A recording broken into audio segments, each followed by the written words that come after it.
everyone. I hope you're all doing really well at home.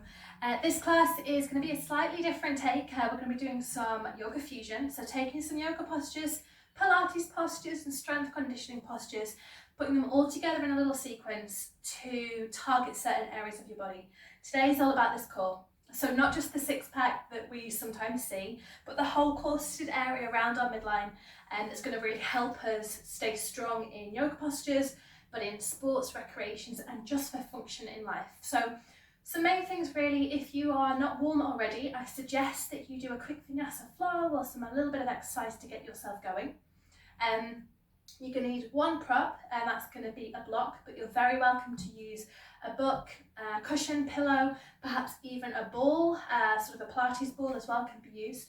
And also let's just be really mindful if you have niggles, if you have injuries, if you haven't been on your mat for a while, just be super mindful. This, when we work the core, is all about form. It's all about small micro movements to really get the most out of our exercises. So let's get going. So coming onto your mat, if you haven't already, taking that block, placing it between the thighs. So as we come into a tabletop posture, I want you to think about the first finger pointing forward, so that creases the eyes of the elbows point forwards as well. So we rotate our shoulders, nice and strong, pressing firmly into the thumb side of the wrist. Walk the knees in a little bit closer than you would do. So you shorten this area here, and you have to really draw your navel in towards your spine. From there, curling the toes under, we're going to lift into our bear, sometimes called like a loaded beast if we rock backwards, walking the feet in a little bit more and getting really tight, nice flat back, stable through that core, our center, neutral spine, and breathing in and breathing out, inhaling and exhaling, pressing firmly through the fingertips, relax through the neck, spine stays long, inhale, and on your exhale, lower down. Release any tension through the wrists. If you know you have weak wrists, then you might just need to take a few more rolls, stretch them out in the different directions as we move along. Coming back onto all fours, tabletop posture. Coming back through bear, lifting the knees. From there, we're going to start to slowly walk those feet out, so we return into our plank pose. Walking the feet back in, small baby steps, staying controlled through the midline of our body, and walking the feet back out. We're going to take 3 more of these, smooth and controlled. Walking the feet back in, and walking the feet back out. Last 2, feet back in, and feet back out. This is our last one. Stay strong. Press through those fingertips. You can feel that. And lower down. Release the wrists again. Anything through those shoulders. Give them a whirl around. We're going to add on from there. So, coming back through. This time, stick with that option of just coming into bear and taking those walk backs if it feels good. Otherwise, we're going to start to take a jump through. Or jump back, I should say. So from there, draw the belly in, jump the feet back to plank, jump them back in through to bear. Plank and bear.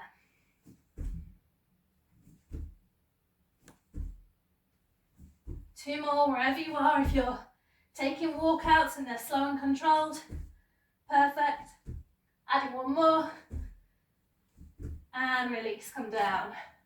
Release the wrists again. If you're happy, stay up in that plank. Back down. Tuck the tailbone, draw the belly in, navel towards the spine. Lift back into your bear. Walk those feet back. From there, swivel hips. So dropping onto the knife edge of your feet, inside and outside, to the right and to the left, without letting the hips sink too much. So keeping the integrity and the stability in your core and the fingertips. You've got 3 more each side. 2 more. Keep breathing through the nose, out of the nose. 1 more each side. Belly drawing in. Back through center and lower down. This time just take a moment to release. Drop yourself into your child's pose, come up onto the fingertips. Forehead dropping to the mat if you're able to. Plant down, perhaps you can turn the hands over, give them a wriggle out. We're going to move down onto our forearm plank, still keeping the block between our thighs. So totally up to you if you like to take a strong grip through the palms, Kali Mudra, or you prefer to plant the hands down. I prefer to take this one, almost so my thumbs come to touch and that first finger points forwards. Elbows, shoulders aligned. Walk the feet back, drop the hips down, and we're going to go back into swivel hips, this time on our forearms. Rocking from side to side, squeezing that block between our thighs so it doesn't drop. Keeping nice and strong through the core. The neck stays long, so our gaze, that drishti as we call it in yoga, keeps moving forwards. Breathing in, breathing out. Inhale and exhale. Lower down onto the knees. Take a moment once again, walk the knees in a little bit closer if you need to. Release. We're going to come back down again onto our forearm plank. Tuck the tailbone under, lift back up, squeeze the thighs, rocking onto the front of the feet, rocking back through the toes. Front of the feet to the toes, tops and back. Now know if you have sensitive toes, you can do what I'm doing there and I'm just walking over them, or you can take a full rock back and forth if you have the flexibility in those toes. So this one works our shoulder strength, our stability as well. One more. And release. Lower down. Good stuff. So release the shoulders, the wrists once again. Give the shoulders a nice roll back. We're going to move down onto our supine posture now. So just moving the block to the side for the moment.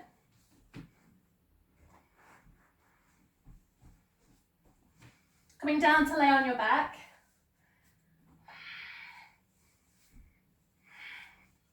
Placing the block between your thighs and lifting those legs straight up to 90 degrees.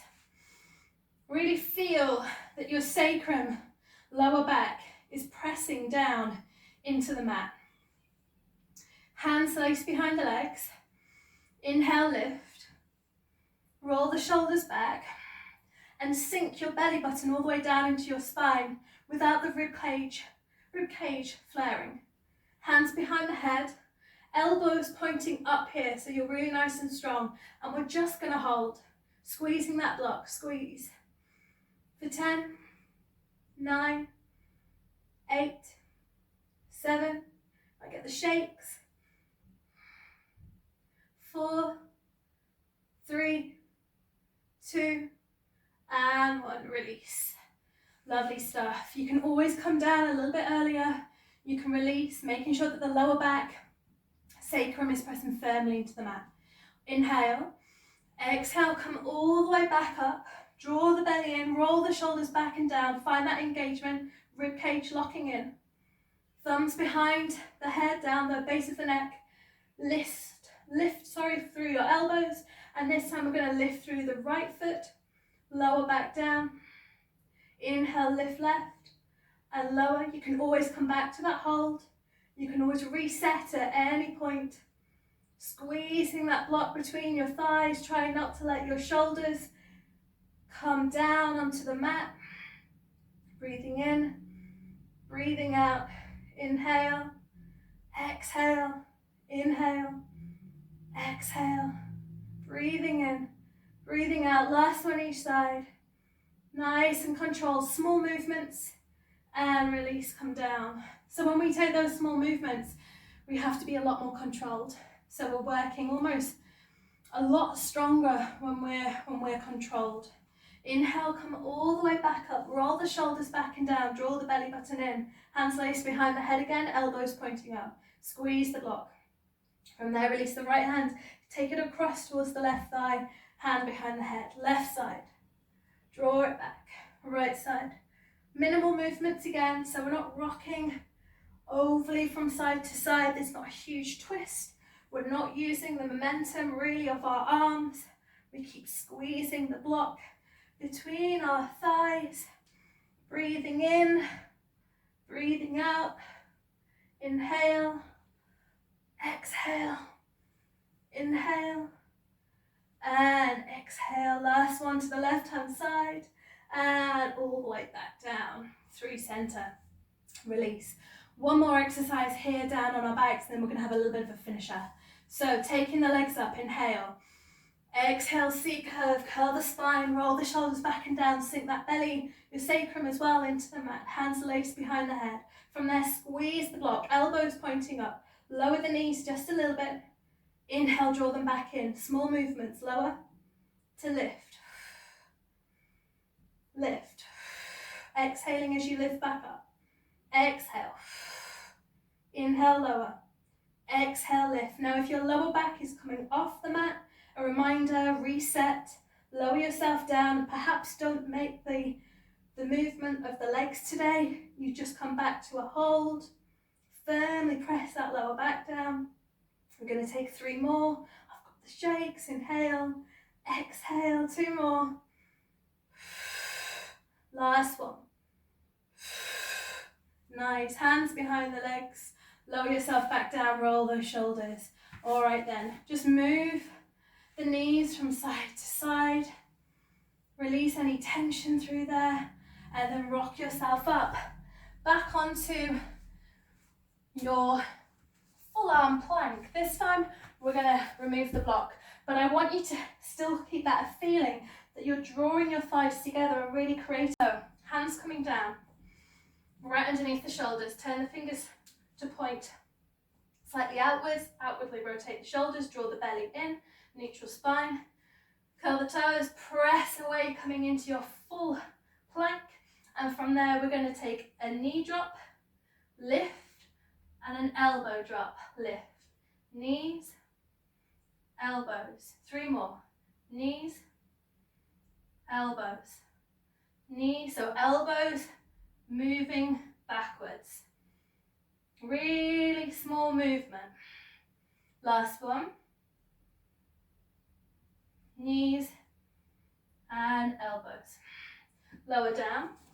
This is preparing us for a little sequence that we're going to put together. So back up onto that full arm plank. Tuck the tailbone under. Press the legs away. Nice flat back. Neck stays long. Left foot out to the side. Right foot comes to meet. Right leg back. To the right, back through center, to the left, back through center, right, center, left and center again. We're going to go 1 more each side. Oh, I can feel my whole of my body. Back through center and lower down. Take a child's pose, and we're going to finish off. Final exercise for our core. It's full body, so we've got to keep that core nice and strong. Tuck the tailbone under, almost like you're going to come into a cat stretch, but you kind of stop halfway. Curl the toes, press those legs away nice and strong. To the left, knees down, center, if you can, knees down.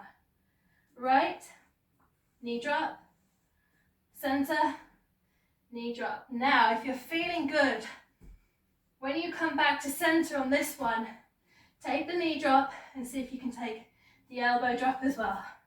Back through center, elbows and knees. I did it the other way around this time. Left, knee drop, center, knee drop, elbow drop. Last one to the right, center, knee drop, and elbow drop and lift. Drop yourself back into your child's pose, forehead to the mat. Release those fingertips. Turn the palms to face up. Big deep breath in through the nose. Exhale, sigh out of your mouth. Great work. Let's take a little stretch. Coming on to our bellies. If you have Sphinx pose in your practice, fingertips spreading wide. Elbows underneath the shoulders, gaze forward, but tuck the chin into the chest a little bit. Feel the length through your belly, your abdomen. Space through the lower back as well here. So if you feel like you're crunching, take the legs a little bit wider and even lower horizontally. If you want a little bit more, of course, the seal pose. Eyes the elbows forwards, thumbs pointing forwards, chin tucked into chest. And if you have even more, you can squeeze those elbows together and lift yourself into Cobra, King Cobra. Eyes the elbows forwards, breathing in. Exhale, lower. Curl the toes, lift yourself up. Moment in child's pose. And spring back through because you are done. Fantastic work, everybody. Thank you so much for joining me on the mat today. I hope you enjoyed a little bit of core work, and I'll see you again very soon. Bye-bye.